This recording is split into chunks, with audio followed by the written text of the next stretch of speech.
Murphy. And on that, Mr. Gloucester, I'll give you the benefit of the doubt. You have a lot to get through, but you'll be here next year. There's no dentist in Wexford taking part in the DTSS. I had an 80-year-old man this time last year pulled 4 of his own teeth because we don't have an adult emergency service in Wexford. So, Ms. Queally, you might consider that too when you're discussing the DTSS. It's been on the floor of the Dáil a number of times. There's umpteen promises. We're told that they've been funded 20 million extra, brings the funding to 60 million. That leaves a deficit of 20 million in what they were getting 10 years ago. Not rocket science. So don't come back next year and make the same statement, please.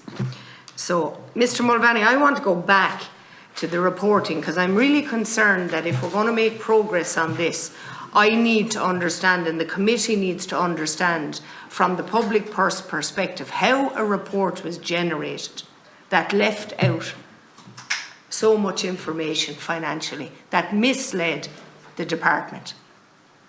So how do we have an IT system in the HSE? Now, that's a straightforward question. I don't want dates or waffle, I want an answer. Thank you. Because I have 5 minutes. So, Deputy, I don't accept the department was misled. As I said, I didn't ask you that now. I asked Deputy, you, how do we have a report? Chair, I asked a straight question. Mr. Mulvaney, reply to the question. So, Deputy, we established a weekly reporting system. Normal reporting systems are monthly. We established that quickly. It sets out in the report. What do you mean you established it quickly? You don't have it all the time. Well, Deputy, we have like most public sector organisations, we report monthly in financial terms. Because of COVID, because of the extra monies involved, the HSE decided, and the Department indeed were happy to get, that we would add in an additional set of reports, weekly reports, referred to as flash reports. But leave out the information. So we established those reports. Now, remember, this was about the entire, I think it was over €2 billion that went through COVID in 2020. I don't have to remember, and I'm going to read this again, and this is for you, Mr. Gloucester, because albeit that Mr. Mulvaney is the financial officer, the buck will stop with you and with Mr. Watt when he decides to appear. The report only included expenditure for ventilators that had been delivered and did not include the payments in advance and refunds received from cancelled orders. Why? Deputy, what's wrong with the system? So, Deputy, what the report said... I'm after reading what the report said. I'm trying to talk about the flash reports. Deputy, no, he's avoiding answering the question. I have to allow... Sorry, just stop for a second. No, sorry. I'm allowing you to answer the questions, right, and to pursue it and to drill down into it. But I have to allow the witness respect, and I have to allow the witness the opportunity to answer. But sure, he's not answering the question. But I want to give him the opportunity. But at the outset, I said I didn't want any waffle. I wanted an answer. But allow the witness to answer the question. No, please, because I think it'll be beneficial to you and to the committee and to everyone. If we get the answer. Yeah, Mr. Mulvaney. So, right, Deputy, the flash report A sets out the basis of reporting generally. B, it tells specifically about ventilators the basis for the expenditure reported, i.e. ventilators actually received. And C, in its note 12, it very clearly said on the 27th of March, the full 73 million was committed.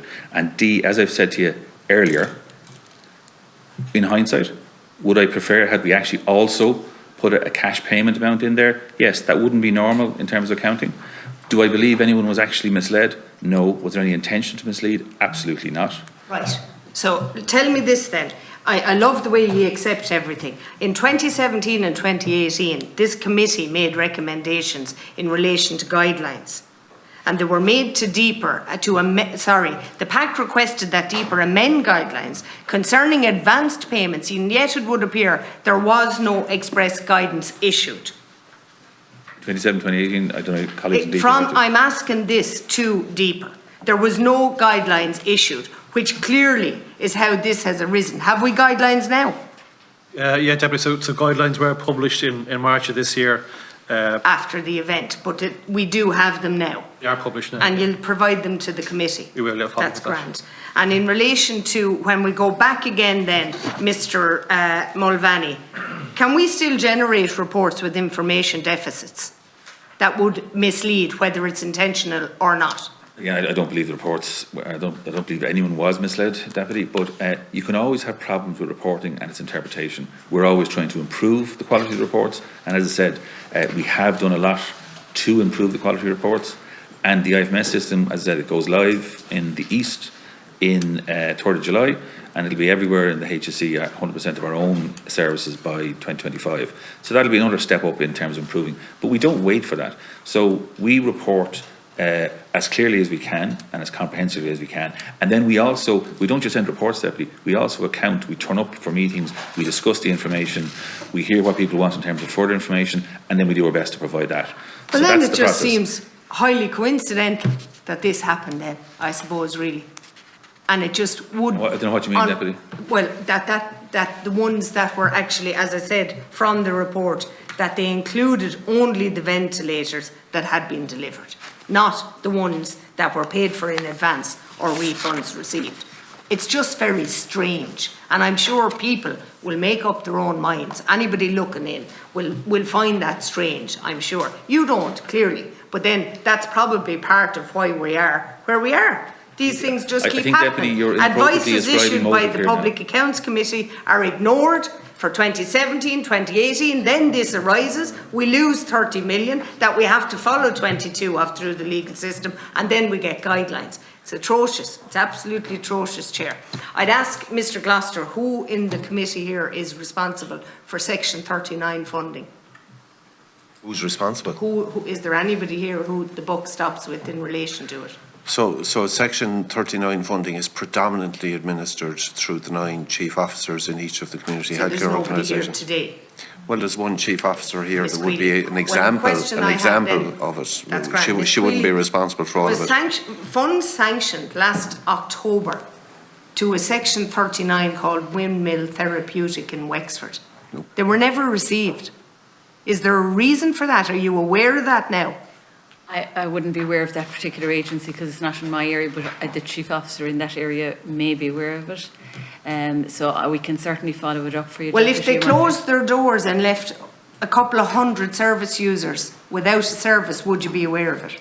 Certainly we have an arrangement in my area, and all of my colleagues in the country have an arrangement where any funding allocated to Section 38 or 39 agency is done under a service arrangement, and that funding is monitored.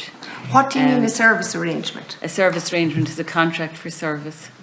So if it was sanctioned, now I reported to the Minister in October, the Minister visited the facility with staff from the HSE or had a visit with them in November and sanctioned the funding. We're at the middle of May, the funding hasn't been received, they're about to close their doors. Okay, can I say to you, Deputy, to be fair, you've raised a very serious question, a very serious issue. And I have 3 more, Mr Gloucester. Okay, and what I would say to you is, if there was a decision confirmed to a Section 39 body to receive funding last October, and they haven't received it today, that's a serious problem. Yeah, and I will take that. And the PQ is the answer, and the letter from the Minister is here. I will take that from you maybe on the margins of the meeting, and I will come back to you within 24 hours. Thank you. That would be appreciated. Just